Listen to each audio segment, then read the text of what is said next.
Shalom from Israel. I'm Avi Melamed. Thank you for joining my briefing.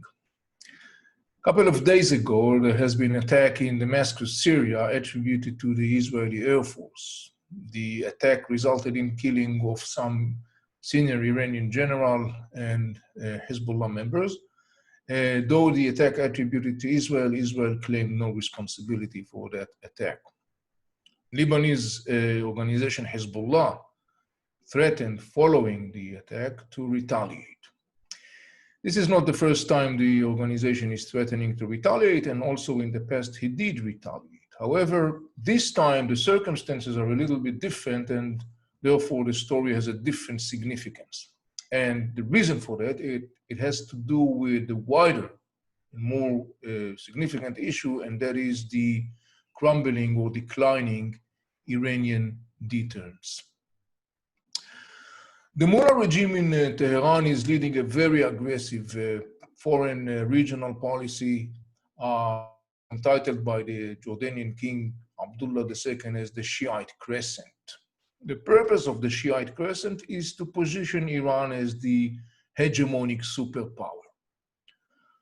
That crescent is centered around the network of armed proxies, militias, that the Mullah regime is nurturing and supporting in different parts of the region to enhance and serve its interests. Indeed, thus far, those militias have been serving the Mullah regime very well.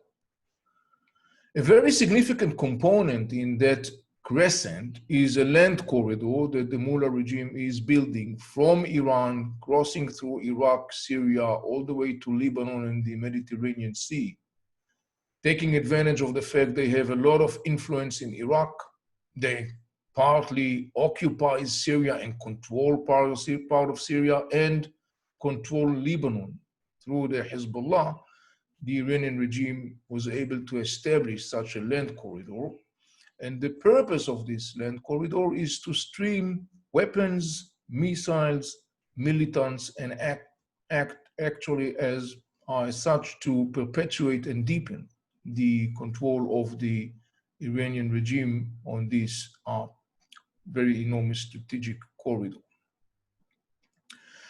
In the vicinity of Israel or next to Israel, there are different proxies of the Iranian regime. The most well-known one, the most significant and powerful one is the Hezbollah in Lebanon. In Syria, we have different Shiite militias, Afghans, Pakistanis, Iraqis, deployed in different parts of Syria. Some are not so far from the Israeli-Syrian ceasefire line in the Golan Heights. In the Gaza Strip, we have two Palestinian Islamist organizations, Hamas that rule Gaza Strip since 2007, and Islamic Jihad in Palestine, the second largest military organization in Gaza Strip, both organizations massively supported by the Iranians. In Iraq, in a frame called the Popular Mobilization Unit, the PMU, or in Arabic, Al-Hashd al-Sha'bi, a frame that includes some 70 militias, most of them are Shiites, operating parallel to the Iraqi army, formally acknowledged and authorized by the Iraqi government and parliament, and thus budgeted by the Iraqi government. However, the major Shiite militias in that frame are loyal to the Iranian Revolutionary Guards. So even though they are being paid by the Iraqi government, their loyalty is to the Iranian Revolutionary Guards, and they are acting as an Iranian proxy inside Iraq. In Yemen, the Houthi tribes, a coalition of Shiite tribes traditionally based in the northern part of Yemen, is yet another important ally or agent of the Iranians.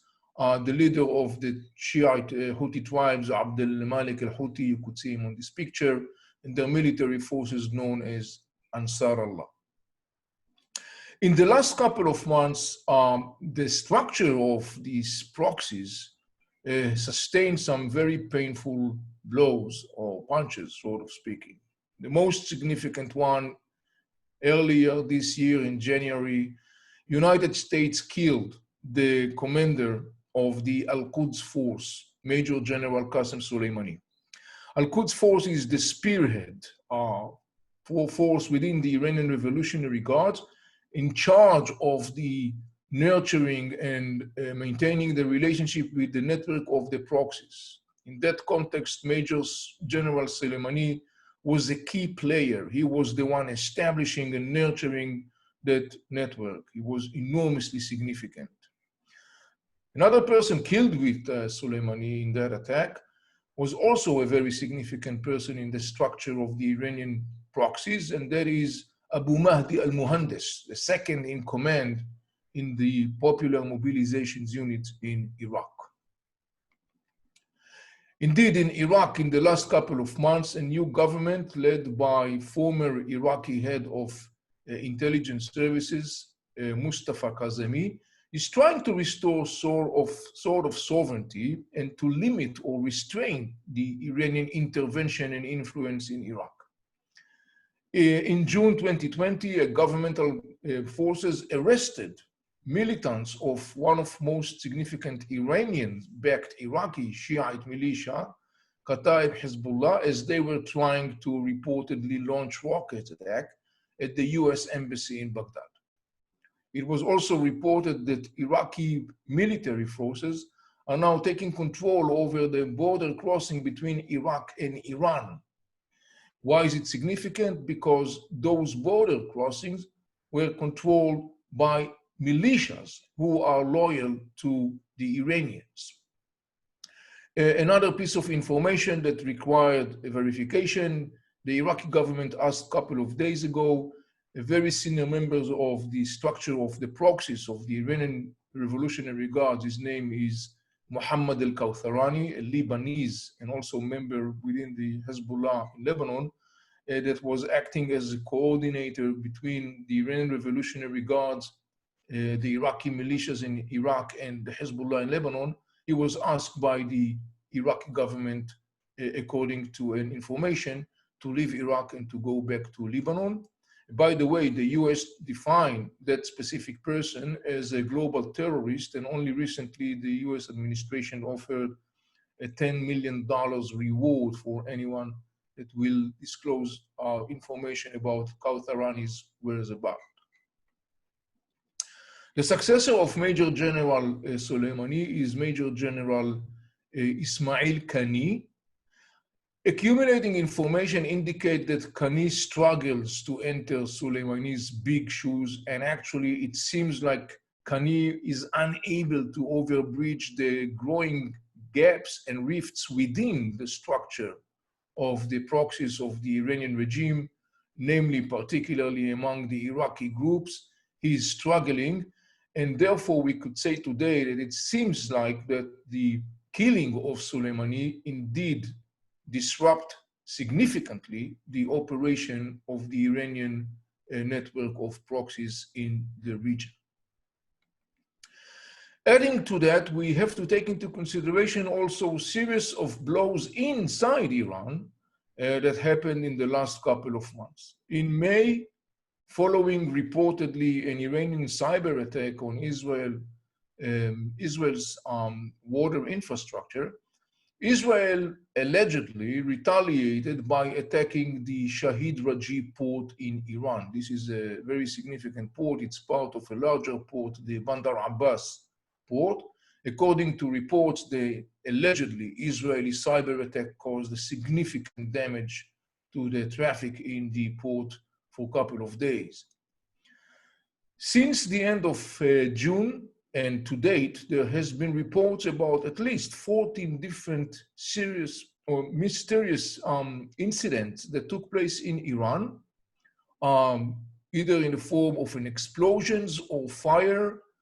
It was reported an explosion that took place in a missile complex, in a power plant, in a nuclear facility, petrochemical complex, oil facility, medical laboratories, and on and on.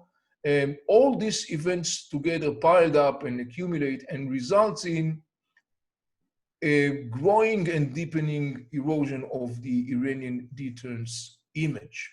For the Iranian, this is a bad news because their deterrence image, meaning the fact that they could intimidate potential rivalries using their proxies, this is something very significant. It's part of the Iranian expansion policy. When that deterrence is eroded and damaged, that presents the Mullah regime a serious challenge.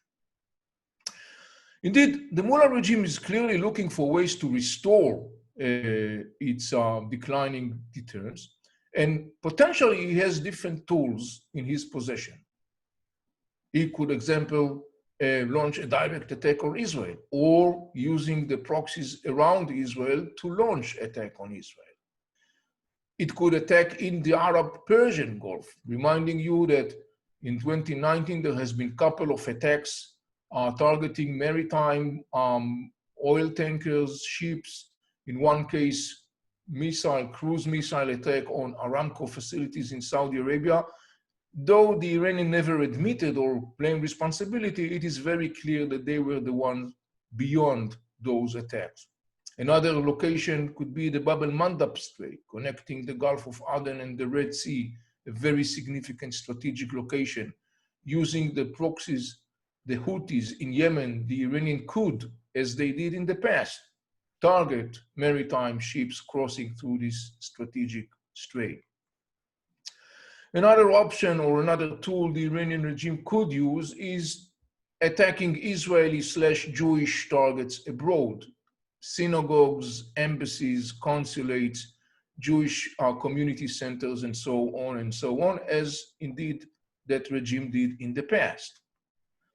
Another option is, of course, cyber attack. As we know, the Mullah regime has the capacity and was using that capacity in the past. And another option that was not mentioned so far is that the Mullah regime will actually continue to self-restrain and contain the deterioration of its deterrence, actually looking toward November 2020, meaning looking at the upcoming elections in the United States. The regime in Iran is very clearly hoping that following the elections in the United States, the Trump administration will come to an end, and the next United States president will be from the Democratic camp. However, the challenge remains as it is, and it's very likely to increase as time goes by. And in other words, the Mullah regime will have to somehow address for now his crumbling image and its crumbling deterrence capacities. Of all the different options, actually, when you try to analyze them, you come to the conclusion that in almost every one of the options, it is less likely that the Mullah regime will use one of those options, because in the end of the day, it may be much more counterproductive. It would even backfire at the Mullah regime, meaning not only it will not restore its deterrence capacities, it may result in counter-reaction that will actually further complicate its situation. And reminding you, the Mullah regime is facing today an enormous crisis in Iran, economically, politically, and so on. That brings me to focus the look at Lebanon. And this is almost counterintuitive, because seemingly and for very good reasons, trying to turn Lebanon as the stage from which the Mullah regime will restore its deterrence seems to be currently, giving to a lot of good reasons, seems to be currently almost the last option that the Mullah regime will choose. Why? Well, the major proxy of the Iranian regime, the Hezbollah in Lebanon, controls Lebanon. However, the Hezbollah is in a very dire situation. He is licking the wounds of the war in Syria. He sustained some 2,000 fatalities. He has some 10,000 people injured. Many of them are badly injured. He faces a growing criticism in Lebanon and growing demands to disarm itself. He is under mounting pressure economically, politically, both at home and as well as abroad. Financially, he is more and more suffocated. And finally, Lebanon is boiling over. these very days, the situation in Lebanon is heading towards final disintegration. The Lebanese people are on the streets, they are demonstrating, the economy is crumbling. Lebanon is at the verge of a civil war. Therefore, it seems like the worst times to be engaged for the Hezbollah and the Iranian in a wide, massive collision with Israel. However, we have to remember that the Hezbollah threatened to retaliate. And if he did that, he didn't do that without consulting or given a green light from the Mullah regime. In other words, it is possible that almost counterintuitive and against the circumstances on the ground, the Mullah regime and the Hezbollah will decide to drag Lebanon or to sacrifice Lebanon in order to restore the Mullah's regime deterrence image. Now, one of the interesting components that we can take into consideration or should take into consideration in that sense is the fact that in the next month, in August, the special tribunal for Lebanon that was established by the United Nations Security Council to investigate the assassination of the former Lebanese Prime Minister Rafik al-Hariri in February 2005, the STL, the Special Tribunal to Lebanon, is supposed to publish its final findings and announcement in August 2020. The STL is operating based upon the mandate that was given to him by the United Nations Security Council, and he is acting under Article 7, meaning that he has the power to apply sanctions, including military sanctions, if governments fail to comply with the demands of the STL. The STL has in its possession a very strong, solid evidence that connects the Hezbollah with the assassination of al-Hariri. In fact, the STL has asked more than once the Lebanese government to turn in some Hezbollah senior people that are suspected to be involved in the assassination. The Lebanese government, controlled practically by the Hezbollah, said that they have no knowledge about the whereabouts of those people, and obviously Hezbollah has no intention whatsoever to turn in his people for investigation. In other words, we may be looking at a very interesting conjunction of circumstances that in a counterintuitive way may result in a situation where Lebanon and the Lebanese and the Israelis may be the ones that will have to be paying the price for the attempts of the Mullah regime to restore its declining deterrence image.